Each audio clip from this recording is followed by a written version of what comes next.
강정호가 결국 키움 히어로즈 입단 및 KBO 복귀를 포기했습니다. 강정호는 지난 6월 29일 본인의 SNS 계정을 통해 히어로즈 측에 이적 철회 의사를 밝혔는데요. 이것으로 강정호는 향후 국내에 프로 선수로 복귀를 하는 모습은 볼 수 없을 전망입니다. 그렇다면 대중들은 왜 강정호를 용서하지 못하는 걸까요? 사실 엄연히 음주운전 횟수로만 따지면 강정호와 최소 동급, 그 이상의 음주운전 죄질을 가진 선수가 놀랍게도 더 있다는 거 알고 있으신가요? 첫째로는 전 야구선수 박기혁입니다. 2001년, 2003년에 이어 2011년까지 총 3번의 음주운전으로 삼진 아웃 당했는데요. 하지만 구단 자체 징계를 내리는데 그쳤고 그 이후 공익요원으로 근무한 다음 전역 후 별 문제 없이 야구선수 생활을 이어갔습니다. 두 번째 인물은 한국 농구의 레전드 허재입니다.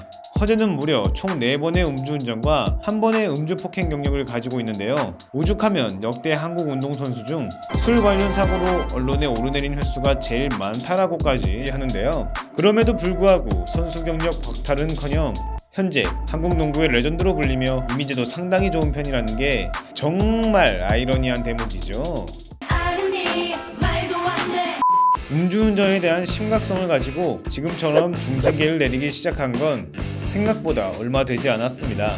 저 당시엔 대체로 구단에서 자체 징계를 내리며 쉬엄쉬엄 논란을 매듭짓는 경우가 많았으며 지금처럼 음주운전에 대한 부정적인 인식도 크게 대두가 되지 않았던 것도 사실이었으니까요. 하지만 시대가 변하고 2010년대 중후반부터는 음주운전에 대한 경각심이 더욱 높아지기 시작했습니다. 이에 스포츠계에서도 음주운전에 대해서 중징계를 내리게 된 것인데요. 대표적으로 K리그에서 활약했던 이상우, 김은선, 강수일 이들은 모두 음주운전으로 인해 각 소속팀에서 임의 탈퇴 처벌이 이루어졌으며 팬들의 여론 또한 굉장히 싸늘해져 버렸기 때문에 본인들의 직무인 축구선수로 삶을 이어가기 위해서는 해외로 이적하여 뛰는 수밖에 없게 됐고 그 이후에도 지금까지 국내에 복귀를 하지 못하고 있는 상황이 되었습니다. 이러한 시대적 흐름에도 불구하고 강정호는 지난 2016년 혈중 알코올 농도 0.084%로 삼성역 인근을 주행하다 가드레일을 들이받고 도주를 시도 이후 경찰에 붙잡혔는데요.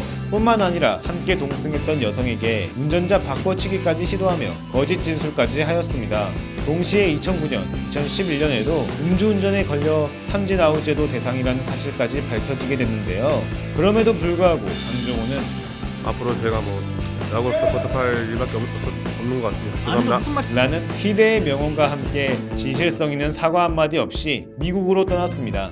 하지만 이후 미국에서 실패하고 본인의 밥줄이 끊기니 그제서야 국내로 돌아와 기자회견을 열어 KBO 복귀를 위해 기회를 달라는 뻔뻔함만 다시 보여주고 있으니 단 한 차례의 음주운전으로 인해 불명예 은퇴를 하고 이후 도덕적 책임감을 가지고 월급 완납과 함께 180시간의 봉사활동을 이수한 전 야구선수 박한희와 비교되면서 야구팬들을 비롯한 국민들은 이 같은 강정호의 뻔뻔한 행동과 진실성 없는 사과에 어이없고 화가 난다는 반응이 대다수입니다. 감사합니다. 결국 이렇게 매우 악화된 국민 정서에 못 이긴 강정호는 국내 복귀를 포기했는데요. 부디 이번 계기로 본인의 과오를 뼈저리게 반성하고 다시 한번 진실성 있게 생각해 볼 수 있게 되기를 바라겠습니다. 오늘 준비한 영상은 여기까지입니다. 영상이 재밌으셨거나 유익하셨다면 좋아요와 구독 부탁드리고요.